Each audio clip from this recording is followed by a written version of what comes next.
আমার টেক সমাধানে আপনাকে স্বাগত। রেশন কার্ড ট্রান্সফার আপনারা অনলাইনে কীভাবে করবেন সম্পূর্ণ ভিডিওতে আমি বলবো। তো ফুড সাপ্লাই অফিসিয়াল ওয়েবসাইটে আমি এসেছি। তো এখান থেকে আমি মেন রেশনের ওই ওয়েবসাইটে ঢুকে পড়লাম। তো এখানে আমি একটু স্ক্রল ডাউন করে নিচে দেখছি, দেখার পর আমি উপরে ডাউন দেখবো সিটিজেন হোম। তো আমি এখানে সিটিজেন হোম অপশানে আমি এখানে ক্লিক করব। সিটিজেন হোম অপশানটা বাঁ দিকে দেখতে পাচ্ছেন, এখানে আপনারা ক্লিক করলেন। তারপরে আপনি নিচে একটু স্ক্রল ডাউন করবেন, রেশন কার্ড রিলেটেড কর্নার এই অপশানে আপনি ক্লিক করবেন।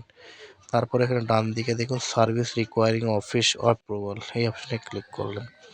তারপরে বাঁ দিকে দেখবেন অ্যাপ্লাই অনলাইন, তো এই অপশানে আপনারা ক্লিক করবেন।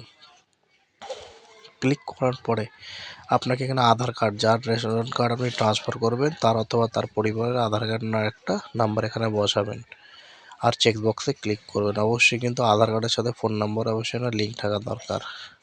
আমি এখানে আধার কার্ড বসিয়ে দিলাম, যার রেশন কার্ড আমি ট্রান্সফার করব।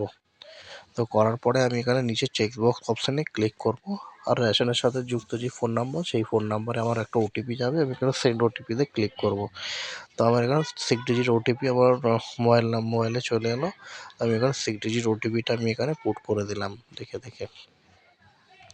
তারপরে আমি সাবমিট ওটিপিতে ক্লিক করব। ক্লিক করার পরে এইখানে আপনার যাবতীয় ডিটেলস শো করবে। এবার রেশন কার্ডটি আপনি এখানে ইয়েস করে হ্যাঁ করবেন। তারপর এখানে উপরে আরসি নাম্বার, ক্যাটাগরির নাম, ডেট অফ বার্থ যাবতীয় ডিটেলস আপনার শো করবে, ঠিক আছে। তারপর নেক্সট বাটনে আমি ক্লিক করব। করার পরে রেশন কার্ডের মেন যে ড্যাশবোর্ডটা সেটা আপনার ওপেন হবে। 4 নম্বর, 5 নম্বর, 6 নম্বর সব রেশন কার্ডের রিলেটেড সম্পর্কিত যত রকম ফর্ম আছে সব এখানেই ড্যাশবোর্ডে দেওয়া রয়েছে। তো যেহেতু আমি রেশন কার্ডের সাথে রেশন কার্ডটা ট্রান্সফার করব, তো আমি সর্বপ্রথমে আমি ফর্ম 14তে আমি ক্লিক করব। এটা আমি রেশন কার্ডটা ট্রান্সফার করার ফর্ম। তো আমি এখানে রেশন কার্ডটা 14 নম্বর ক্লিক করলাম। ক্লিক করার পরে আমার এখানে তারপরে এখানে সব শো করলো। শো করার পর নেক্সট বাটনে আমি আবার ক্লিক করব। ক্লিক করার পর আমার যাবতীয় রেশন কার্ডের তথ্য এদিকে চলে এলো, যে কজন আছে আমার পরিবারে। ফের আমি নেক্সটে ক্লিক করব। এরপরে হচ্ছে এখানে যে ডান দিকে চেকবক্সগুলো দেখছেন, আপনি যার রেশন কার্ডটা ট্রান্সফার করবেন সেই চেকবক্সে ক্লিক করবেন তার নামের সাথে।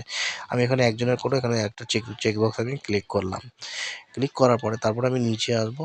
হ্যাঁ, নিচে এসে এখানে আমি সিলেক্ট বেনিফিশিয়ারি এই অপশানে ক্লিক করব। ক্লিক করার পরে এখানে উপরে সব শো হবে আধারের সব।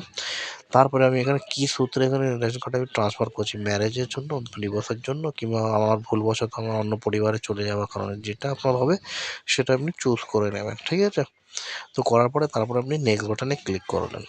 নেক্সট বাটনে ক্লিক করার পরে আপনার এখানে বলে দেবে নতুন পরিবারে কোনো সদস্যর রেশন কার্ড নাম্বার এখানে দিতে বলবে। তো আপনি যে পরিবার ট্রান্সফার করবেন তার একজন রেশন কার্ড হোল্ডারের নাম্বারটা এখানে বসাতে বলবে। তারপরে নেক্সট বাটনে আপনি ক্লিক করবেন। তারপরে নেক্সট বাটনে ক্লিক করা তারও অবশ্যই কিন্তু আধারের সাথে ফোন নম্বর আপডেট হওয়া দরকার, ঠিক আছে, ফোন নম্বর লিঙ্ক হওয়া দরকার। তারপরে এখানে আমি চেক বক্সে ক্লিক করে ভেরিফাই করে দিলাম। তো তারপরে আপনার ফোন নম্বরে ওটিপি যাবে, ঠিক আছে, যার রেশন কার্ডটা আপনি বসিয়েছেন, মানে যার পরিবারে আপনি নিয়ে যাচ্ছেন। তারপরে আপনি নেক্সট বাটনে ক্লিক করলেন। ক্লিক করার পরে একটু স্ক্রল ডাউন করে নিচে দেখবেন আপনার ফোনে ওটিপি দেওয়ার পরে আপনি নিচে দেখবেন আপনার এখানে নাম চলে এসছে। আপনি যেই পরিবারের সাথে যুক্ত করতে চাইছেন নিজের নামটা, সেই পরিবারের নাম যুক্ত হয়ে গেছে। ফাইনাল সাবমিট আপনি ক্লিক করলেন। তারপরে এখানে submit successfully, you can check status, ঠিক আছে, এই অপশানটা আপনার ফুল শো হয়ে গেছে, সাকসেসফুলি বলে সেভ হয়ে গেছে।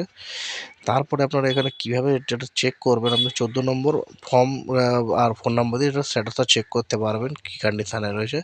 আমার এখানে কারেন্ট স্ট্যাটাস দেখাচ্ছে অ্যাপ্লিকেশন সাবমিটেড, ঠিক আছে, শিফটিং হয়ে গেছে নতুন পরিবারে।